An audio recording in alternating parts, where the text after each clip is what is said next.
Welcome to another very special long-form bush experience. I am Tony, the ranger, and today we are slowing everything right down.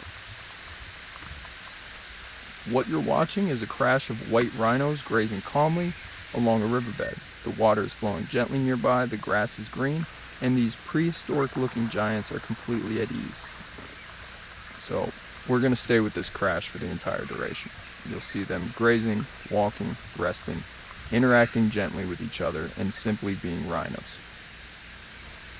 While the beautiful natural scenes play out, we're going to have a proper deep dive conversation about everything to do with white rhinos, their biology, behavior, history, ecology, and the serious conservation challenges they face. So settle in, relax, and enjoy this immersive journey into the world of the white rhinoceros. Right now you can see several white rhinos spread out across the riverbed. Their massive gray bodies contrast beautifully with the green grass. Notice how they graze with their heads down, using those wide, square lips to crop the grass close to the ground. This is classic white rhino feeding behavior. The sound of the river in the background, combined with the rhythmic crunching of grass and occasional bird calls, creates one of the most peaceful scenes you can witness in the African bush. These animals weigh between 2 and 3.5 tons each, yet they move with surprising gentleness as they feed. Look at the size difference between the individuals. The larger ones are likely mature females or bulls, while the smaller ones are younger animals. Every now and then, one lifts its head, ears swiveling, checking for any sign of danger before lowering its head again to continue eating. So, let us start with the basics. The white rhinoceros is one of the largest land mammals on Earth, second only to the elephant. Despite their enormous size, they are herbivores and remarkably peaceful unless seriously threatened. White rhinos are grazers. They prefer open grasslands and savannas where short, nutritious grasses grow. By constantly cropping the grass, they actually help maintain the grassland ecosystem, preventing bushes from taking over and creating habitats for many other species. Looking closely at these animals, you'll notice several remarkable adaptations. Their skin is thick, up to 5 centimeters in places, and covered in natural folds that help with thermoregulation. Despite looking armor-plated, their skin is actually quite sensitive to sunburn and insect bites, which is why they love wallowing in mud and dust. So, their horn is made entirely of keratin, the same material as our fingernails and hair. The front horn is usually larger and can grow up to 1.5 meters long in exceptional cases, though most are shorter. Contrary to popular belief, the horn is not used for fighting other rhinos as much as you might think. It is primarily a tool for defense, digging in mud, and pushing down vegetation. A white rhino's eyesight is actually quite poor. They rely far more on their excellent sense of smell and acute hearing. Those large, rounded ears are constantly moving, picking up every sound in the bush. This is why you'll often see them react to something long before they visually locate it. Their legs are short, but incredibly powerful. Despite weighing over 2 tons, a white rhino can reach speeds of up to 50 kilometers per h when charging, though they rarely do so unless provoked. White rhinos are noticeably more social than their black rhino cousins. In this footage, you can see that beautifully demonstrated as the crash moves together in a loose but cohesive group. These animals form what we call a crash, a gathering that can range from just a few individuals to over a dozen. While adult bulls are often more solitary and territorial, females and their calves frequently stay together for protection and companionship.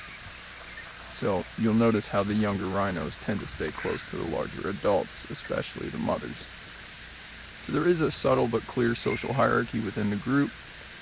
Larger, older females usually dominate the best grazing patches, and even you might observe quiet communication through body language, the positioning of the ears, the slight turn of the head, or the way one rhino yields space to another without any aggression.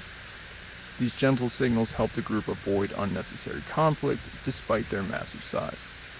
Unlike many other large mammals, white rhinos are generally tolerant of one another in good grazing areas. and they will even rest near each other, sometimes touching sides or lying in the shade together. This social tolerance is one of the reasons white rhinos have been more successful at recovering in protected areas compared to more solitary species. As the footage continues, watch how methodically these rhinos graze. They don't rush, they take slow, deliberate steps, lowering their huge heads and using those characteristic wide, square lips to crop the grass very close to the ground. And this grazing style is highly efficient and has a profound effect on the landscape. White rhinos are often called ecosystem engineers. By maintaining short grass areas, they create what biologists refer to as grazing lawns.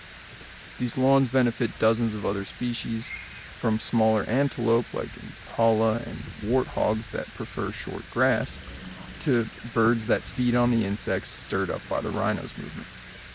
Their heavy bodies also compact the soil in certain areas, while loosening it in others, helping with water retention and seed germination. Every few minutes, you'll see one of them lift its head, chew thoughtfully, and listen. Their sense of smell is exceptional. They can detect other rhinos, water, or potential danger from long distances. They also create and maintain dung middens, large piles where they regularly defecate and urinate. Thus, these middens serve as important communication hubs, carrying information about the individual's age, sex, and reproductive status. When water is available, like the river you can hear in the background, rhinos will drink daily. In drier conditions, they can survive for several days by obtaining moisture directly from the grass. You'll also notice them occasionally wallowing or dusting themselves, behaviors that help control parasites and regulate body temperature on hot days. Reproduction in white rhinos is a slow and delicate process which makes every successful birth incredibly important for the population. Females usually reach sexual maturity between 5 and 6 years old, while bulls take longer, often around 10 years. Once pregnant, the mother carries her calf for approximately 16 months, one of the longest gestation periods among land mammals. Typically, only one calf is born at a time. A newborn white rhino calf weighs between 40 and 65 kilograms. Within just a few hours it can stand, and within a few days begins following its mother closely.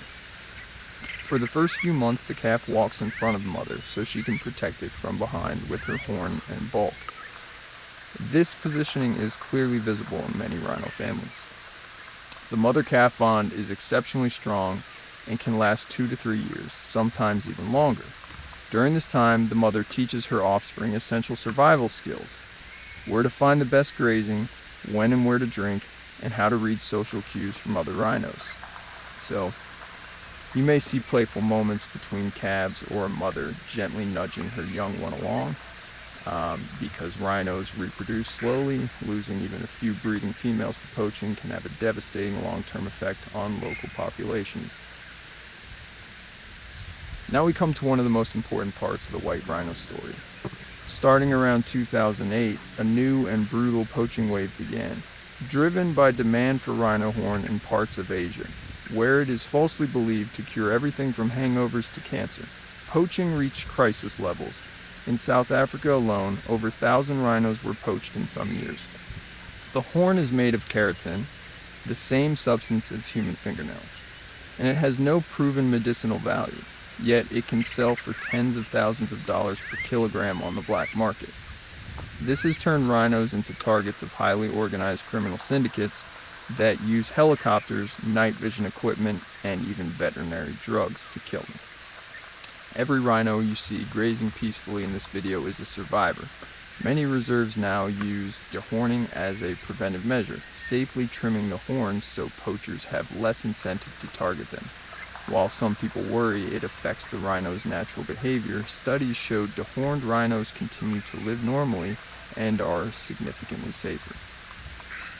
Comment down below if you would like to see a video of the rhino dehorning process. Despite the challenges, there is genuine hope and incredible work happening across Africa and beyond. Private game reserves, community conservancies, national parks, and international organizations are working together like never before.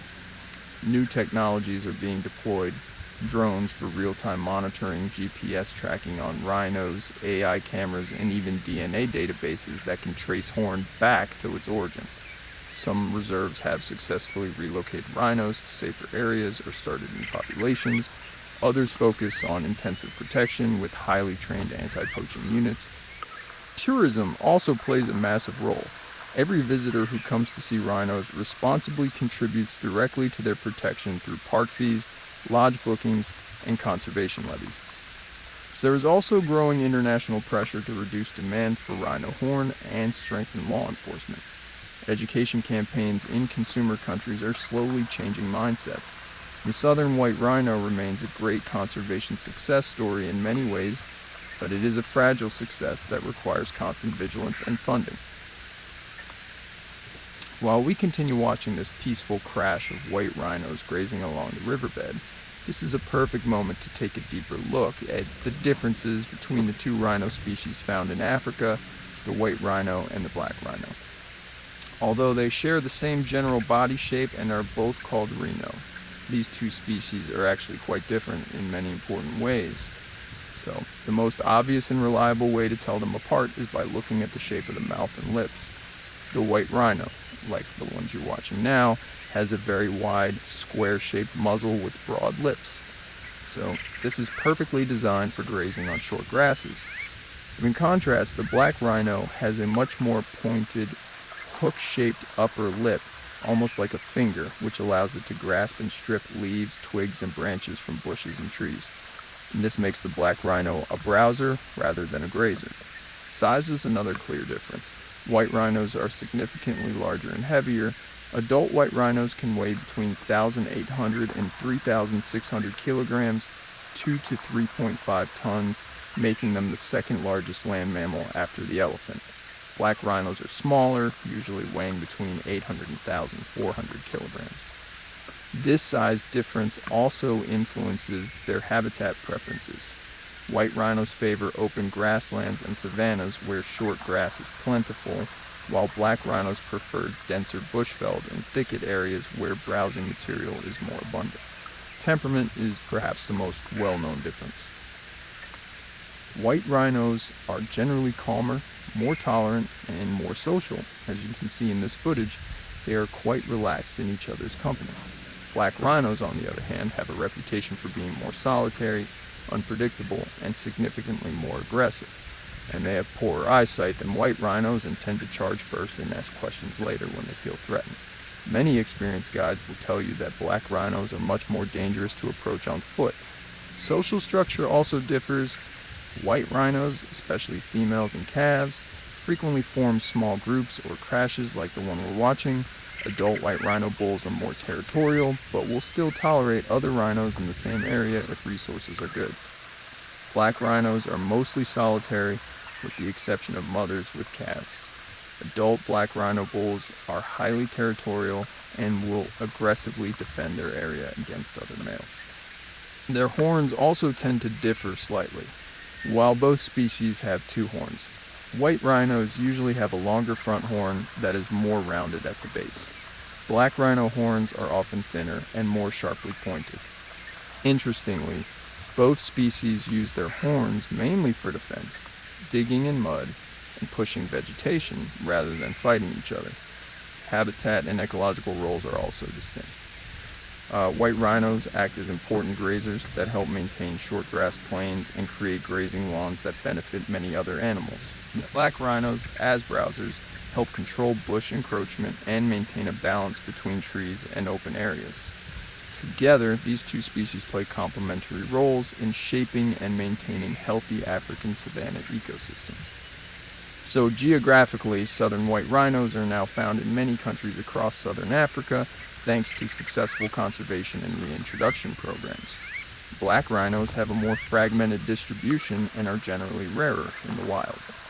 There used to be northern white rhinos as well, but that subspecies is now functionally extinct, with only 2 elderly females remaining under 24-hour protection in Kenya. Behaviorally, you can see clear differences even in daily activities. White rhinos, like the ones in this video, spend a large portion of their day grazing with their heads down. Black rhinos spend more time browsing higher up and are often more active during twilight hours. When drinking, white rhinos tend to be more relaxed at waterholes, while black rhinos are often more nervous and alert. Understanding these differences is important not just for identification but for effective conservation. Each species requires slightly different management strategies, habitat protection, and anti-poaching approaches. Both face severe poaching pressure, but because black rhinos are more solitary and live in thicker vegetation, they can sometimes be even harder to protect. As you watch these white rhinos calmly feeding beside the river, appreciate how different their lifestyle is from that of their black rhino cousins. Both species are ancient, both are magnificent, and both desperately need our continued support if they are to survive into the future. If you enjoyed this relaxing deep dive into the world of white rhinos, please leave a like, drop a comment telling us what you found most interesting, and subscribe for more long-form wildlife experiences. Every view, like, and subscription help support real conservation work in the field. Till the next adventure in the African bush, take care, stay wild, and please continue supporting rhino conservation in any way you can. I'm Tony, your ranger. We'll see you out there.